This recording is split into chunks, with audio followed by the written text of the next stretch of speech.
সুপ্রিয় viewers, bike blog 9 এর পক্ষ থেকে দেশের এবং সকল প্রবাসী ভাইদেরকে জানাচ্ছি আন্তরিক শুভেচ্ছা ও অভিনন্দন। আবারও চলে আসছি আপনাদের মাঝে খুব গুরুত্বপূর্ণ একটি ভিডিও নিয়ে। আজকের ভিডিও থাকবে আপনি আপনার বাইকের মাইলেজ নিয়ে সন্তুষ্ট নয়, যেখানে এই বাইক থেকে 60+ মাইলেজ পাওয়ার কথা, কিন্তু আপনি মাইলেজ পাচ্ছেন 35-40।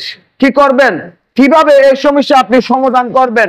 তো চলুন দেখে আসি আজকের ভিডিও। মাইলেজ নিয়ে ভাবনায় পড়ে গেছেন, অনেক টাকা অলরেডি খরচ করে ফেলছেন। যারা 110 সিসি বাইক ব্যবহার করেন, যারা 100 সিসি বাইক ব্যবহার করেন, তাদের ক্ষেত্রে আজকের ভিডিওটা খুব গুরুত্বপূর্ণ।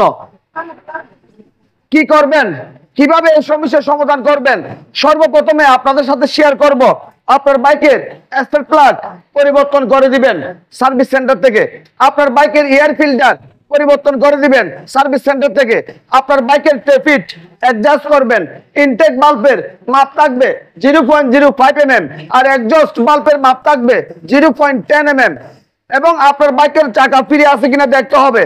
চাকা যদি জ্যাম থাকে সেক্ষেত্রে বাইকের মাইলেজ ড্রপ করে, এবং আপনার দেখতে হবে আপনার বাইকের চাকার প্রেসার সামনে 25 পিছনে 32। আপনার দেখতে হবে আপনার বাইকের চেন স্প্রকেট ক্ষয় হয়ে গেছে কিনা। চেন স্প্রকেট যদি ক্ষয় হয়ে যায় সেক্ষেত্রে আপনার বাইকের মাইলেজ ড্রপ করবে।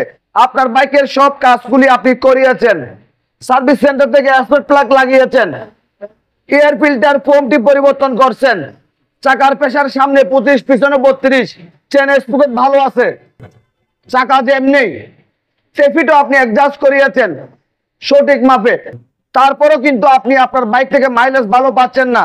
শেষ মুহূর্তে যে কাজটি করবেন 100% আপনি আপনার বাইক থেকে অনেক বেশি মাইলেজ পাবেন। আপনার বাইকের কার্বোরেটর থেকে কার্বোরেটর পিস্টন বাইর করে নেবেন, টোটাল কেবল থেকে কার্বোরেটর পিস্টন বাইর করে নেবেন, এবং কার্বোরেটর পিস্টন থেকে টোটাল পিন বাইর করে নেবেন। টোটাল পিন বাইর করার পর আপনাদের যে কাজটি করতে হবে, টোটাল পিনের সাথে একটি লক লাগানো আছে। আপনি কি করবেন, লকটি উপর থেকে 2 গার্ডের মধ্যে সেট করে নেবেন। তো আমরা উপর থেকে লকটি 2 গার্ডের মধ্যে সেট করে নিচ্ছি। আমরা লকটি 2 গার্ডের মধ্যে সেট করে আবার কার্বোরেটর পিস্টনের সাথে সেট করে নিচ্ছি। কার্বোরেটর পিস্টনের লকটি 2 গার্ডের মধ্যে সেট করার পর আপনাদের যে কাজটি করতে হবে সেটি হচ্ছে, এই যে আপনারা দেখতে পাচ্ছেন বিসিএস স্ক্রু, এই বিসিএস স্ক্রুটা আপনাদের কি করতে হবে, আস্তে আস্তে সম্পূর্ণ টাইট করে নিতে হবে। তো আপনারা দেখতে পাচ্ছেন আমরা বিসিএস স্ক্রুটা আস্তে আস্তে সম্পূর্ণ টাইট করে নিলাম। টাইট করার পর হাফ পেস, এক পেস, এই 1.5 পেস লুজ করলাম। আপনিও আমার মতো করে 1.5 পেস লুজ করবেন আপনার বাইকের বিসিএস স্ক্রু। তারপর বাইকটি স্টার্ট করে 3 কিলোমিটার রাইড করবেন। 3 কিলোমিটার রাইড করার পর আপনার বাইকের আরপিএম 1200-তে সেট করে নেবেন।